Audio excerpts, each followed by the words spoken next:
Jika kita ingin sukses dan berkah, maka jangan pernah tinggalkan dua hal tadi.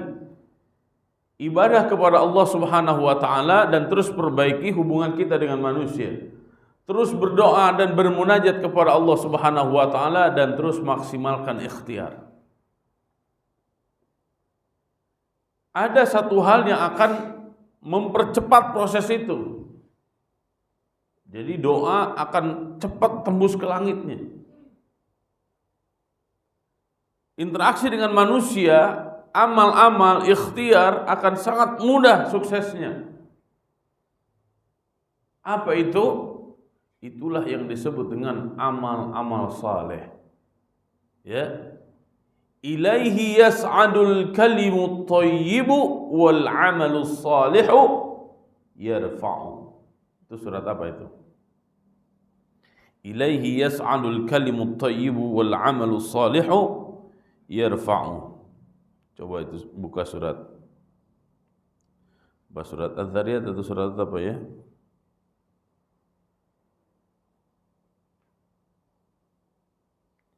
Ilaihi yarfa'ul kalimut thayyibu wal 'amalus salihu. Oh, surat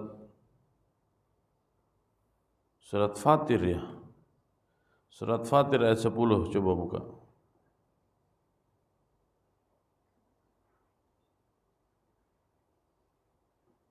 Surat Fatir ayat 10.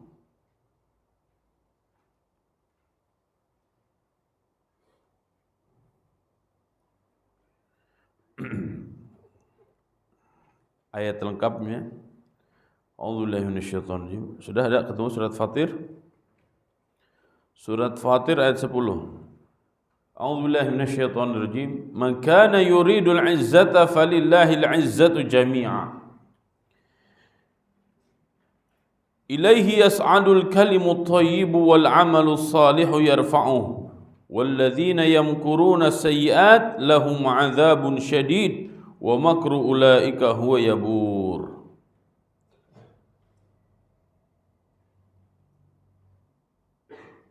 Man kana, siapa orang yang yuridul izzata, mengharapkan al-izzah. Izzah itu kemuliaan.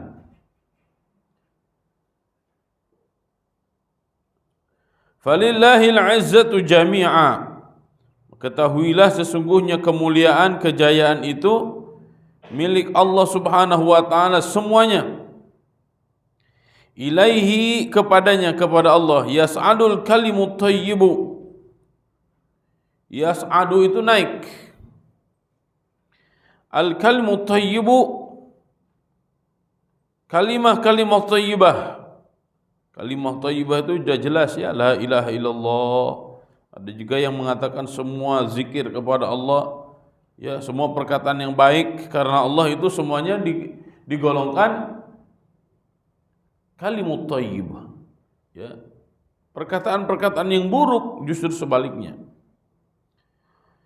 Dan amal saleh akan diangkat kepadanya. Ilaihi yas'adul kalimut thayyibu wal 'amalus salihu yarfa'u. Jadi kalimah-kalimah thayyibah itu akan diangkat. Tapi yang akan mengangkatnya dengan sangat mudah, kalau bola itu akan ditendang dengan tenaga yang sangat kuat. Dengan apa itu? Dengan amal saleh. Adapun orang yang merencanakan kejahatan akan mendapat azab yang keras, yang sangat keras, dan rencana mereka akan hancur. Wa makru ulaika huwa yabur, dan rencana jahat mereka akan hancur. Ayat ini memberikan tuntunan kepada kita semuanya. Terkadang kita ingin kesuksesan. Terkadang kita ingin doa dan munajat kita dikabulkan oleh Allah Subhanahu wa taala, tapi kita terkadang lupa apa yang akan menjadikan doa dan munajat itu akan cepat dikabulkan oleh Allah. Ya. Apa itu? Amal saleh. Amal saleh yang dilakukan oleh kita itu sejatinya hanya untuk kita. Ya. Al jazaa'ul ihsan illa al ihsan. Kebaikan itu akan kembali lagi kepada kepada yang melakukannya. Begitu juga keburukan. Keburukan yang dilakukan akan kembali lagi kepada orang yang melakukannya. Hanya bedanya begini, ketika keburukan satu dilakukan, maka keburukan itu akan kembali kepada orangnya satu saja. Tapi beda ketika kebaikan dilakukan oleh seseorang, maka Allah Subhanahu wa taala akan kembalikan kebaikan kepada orang tersebut minimal 10. Ya. Minimal berapa? Minimal 10. Falahu asyru amthaliha, di dalam Al-Quran disebutkan begitu. Falahu, maka baginya asyru amthaliha, 10 kebaikan yang persis seperti itu. Jadi satu kebaikan Allah akan balas kebaikan itu dengan 10 kebaikan. Itu minimal. Bahkan dalam surat Al-Baqarah Allah Subhanahu wa taala menjelaskan infak yang dikeluarkan oleh seseorang, maka Allah Subhanahu wa taala akan berikan balasan kepada orang yang berinfak di jalan Allah itu dengan 700 kali lipat. Matsalul ladzina yunfiquna amwalahum fi sabilillah kamatsali habbatin ambatat sab'a sanabil fi kulli sumbulatin mi'atu habbah wallahu yudha'ifu liman yasha wallahu wasi'un alim. Jadi minimal 10. Sedang, ukuran sedang itu 700 kebaikan, coba.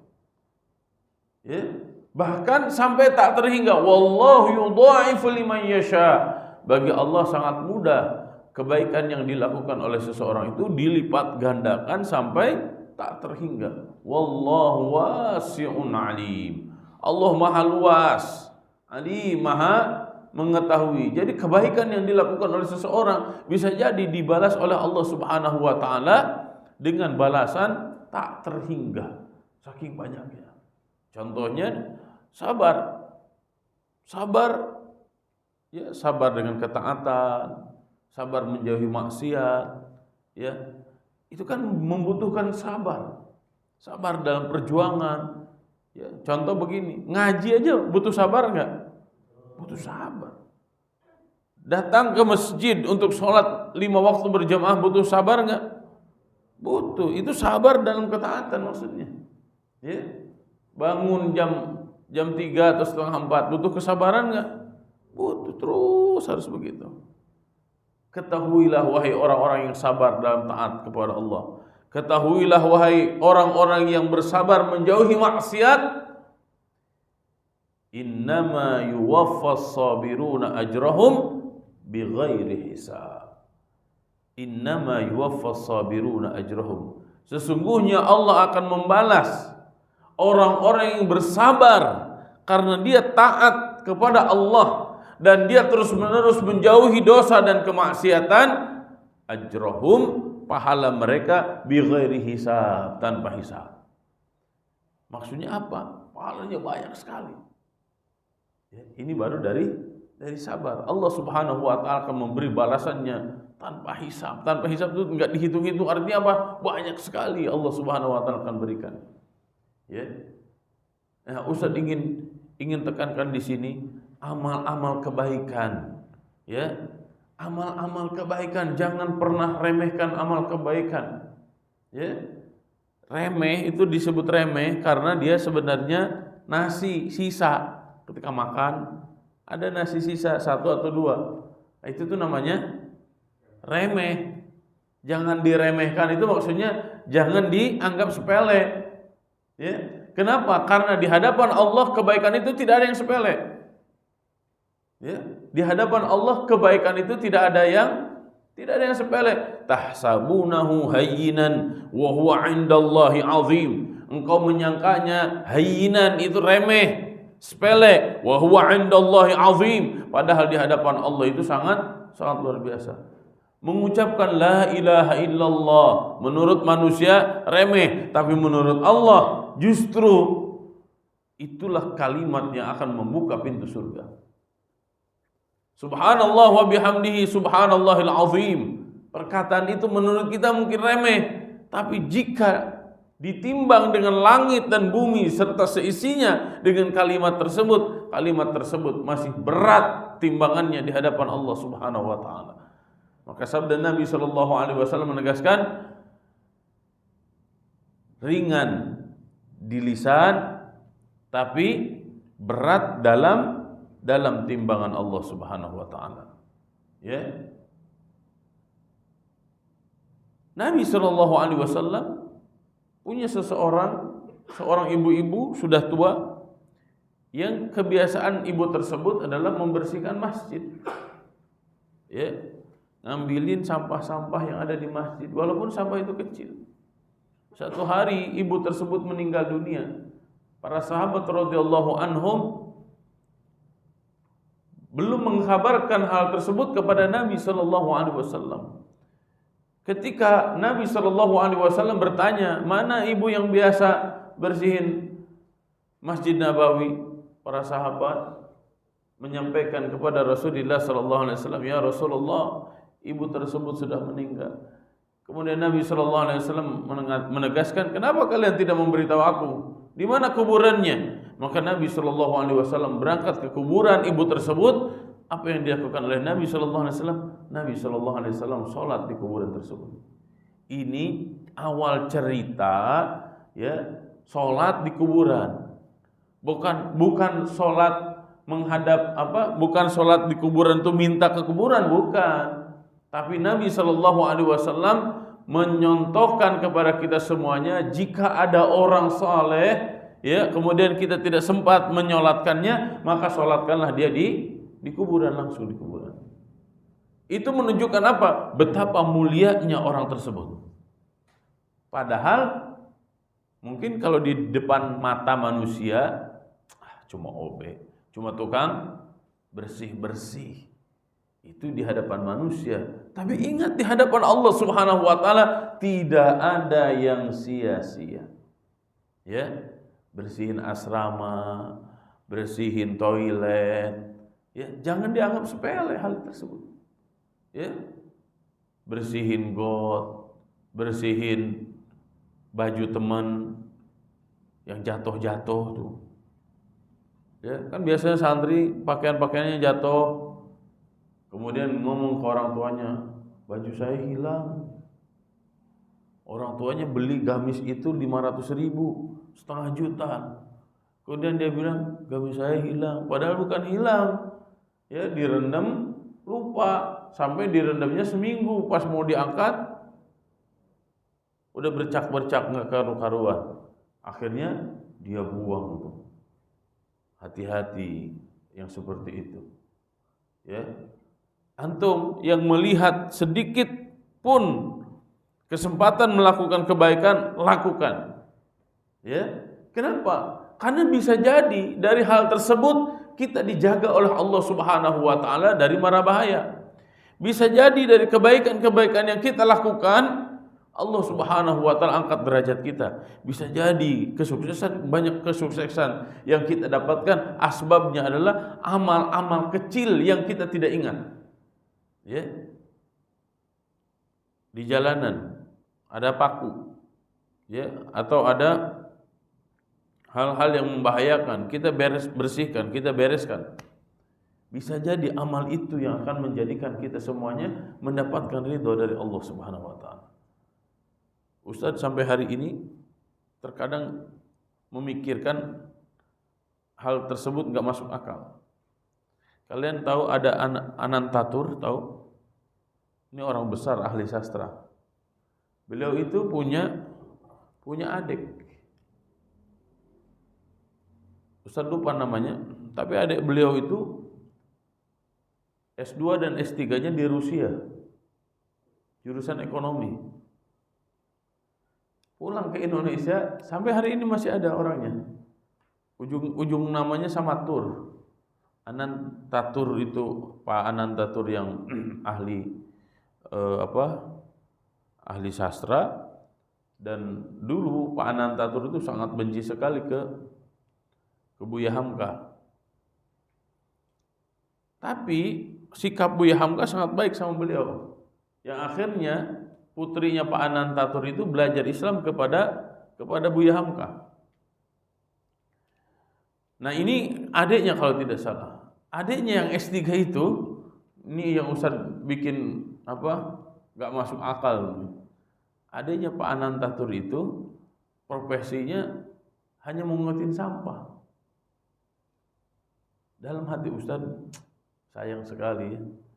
S2, S3-nya di luar negeri, tapi profesinya hanya sebagai pemungut sampah. Ketika ditanya, kenapa Anda hanya memungut sampah? Terus beliau jawab begini, jika sampah-sampah ini dibiarkan begitu saja, maka sampah-sampah ini akan menumpuk dan akan menggunung, maka bumi ini, lautan ini akan dipenuhi dengan sampah. Maka saya ingin memberikan kontribusi kepada bangsa dan negara, bahkan kehidupan umat manusia dengan menyedikitkan sampah dan melakukan recycling, daur ulang sampah. Ini beliau, ini cara berpikirnya di luar kebiasaan manusia. Apakah hal itu baik? Ya menurut dia baik, dan bisa jadi menurut Allah Subhanahu wa taala sangat baik. Coba kita kalau sampah, makan buang, makan buang. Pertanyaannya, sampah yang kita buang itu akan kemana tuh jadinya? Ya, ke tong sampah Ustaz. Ya, setelah dari tong sampah itu kemana? Itu satu sampah tuh. Dan itu menjadi masalah kita. Styrofoam walaupun 100 tahun gak akan hancur. Plastik walaupun 100 tahun belum tentu hancur. Ya, terus gimana? Kalau 100 tahun kita ada di kampung ini, kita nyampah setiap hari, artinya 100 tahun kita sedang menumpuk sampah. Itu baru dari segi sampah, belum dari sisi-sisi yang lainnya. Ya, maka oleh karena itu saya ingin mengajak kepada antum semuanya, ya, minimal miliki satu amal kebaikan unggulan. Yang satu amal unggulan itu antum tidak akan lepas. Dan semoga dari satu amal unggulan kebaikan yang terus-menerus dilakukan itu Allah Subhanahu wa taala ridha, sehingga itulah yang akan menjadikan sebab Allah Subhanahu wa taala akan angkat derajat kita semuanya. Ilaihi yas'adul kalimut thayyib wal 'amalu shalihu yarfa'uh. Allah akan angkat derajat kita, Allah akan angkat doa-doa kita dan munajat-munajat kita, sehingga menjadi doa dan munajat yang dikabulkan oleh Allah Subhanahu wa taala. Asbabnya adalah amal-amal kebaikan yang terus-menerus kita lakukan. Kita ingin sukses, betul? Bahkan kita ingin sukses ketika orang tua kita masih ada. Kesuksesan kita ingin dilihat oleh orang tua sebagai apa? Sebagai birrul walidainnya kita kepada kedua orang tua. Maka teruslah berdoa dan teruslah lakukan kebaikan demi kebaikan, wabil khusus kelas 9 dan kelas 12, karena antum semuanya sebentar lagi akan ujian. Kita tidak tahu apakah antum akan lulus atau tidak. Ya. Kelas 7 sampai kelas 11, Ustaz enggak tahu apakah antum akan naik kelas atau tidak. Jika antum tidak menunjukkan keseriusan di dalam belajar, bisa jadi, ya, bisa jadi kelas 7 tidak naik ke kelas 8, kelas 8 tidak naik ke kelas 9, ya, kelas 9 tidak akan diluluskan oleh pemerintah. Ya. Dan apa yang antum lakukan, niatkan sebagai bekal kehidupan bagi antum semuanya. Ya. Ustaz sering mengulang-ulang kata-kata ini. Jangan pernah berputus asa, jangan pernah berkecil hati gara-gara pesantren kita kecil. Jangan pernah berputus asa dan berkecil hati gara-gara santri kita sedikit. Begitu banyak dari tempat-tempat kecil itu lahir orang-orang besar. Ya. Begitu banyak dari kampung-kampung yang jauh di sana lahir tokoh-tokoh internasional. Ya. Dengan apa itu semuanya? Dengan doa dan ikhtiar yang maksimal. Kalimah thayyibah itu doa. Wal amalu salihu itu amal-amal kebaikan yang maksimal. Peganglah ini, semoga Allah Subhanahu wa taala anugerahkan kepada kita semuanya keberkahan dan juga kesuksesan. Allahumma amin. Ada terakhir doa yang ingin Ustaz sampaikan, ya. Kalau yang pertama doanya apa kemarin?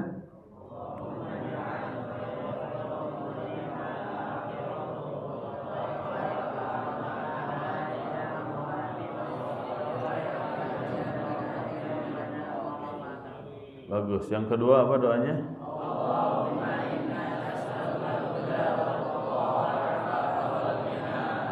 Oke. Yang ketiga ini.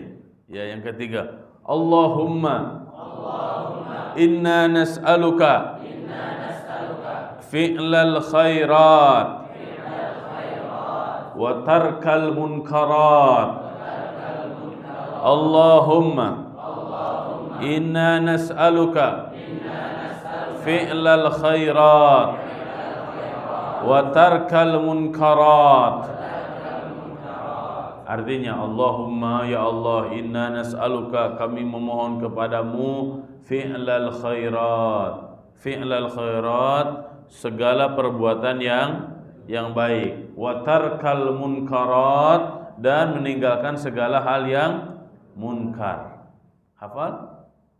Coba ulang sekali lagi. Allahumma inna nas'aluka fi'lal khairat wa tarkal munkarat. Allahumma inna nas'aluka fi'lal khairat wa tarkal munkarat. Allahumma inna nas'aluka fi'lal khairati wa tarkal munkarati.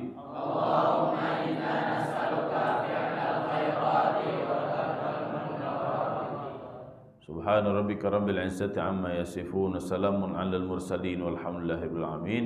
Assalamualaikum warahmatullahi wabarakatuh.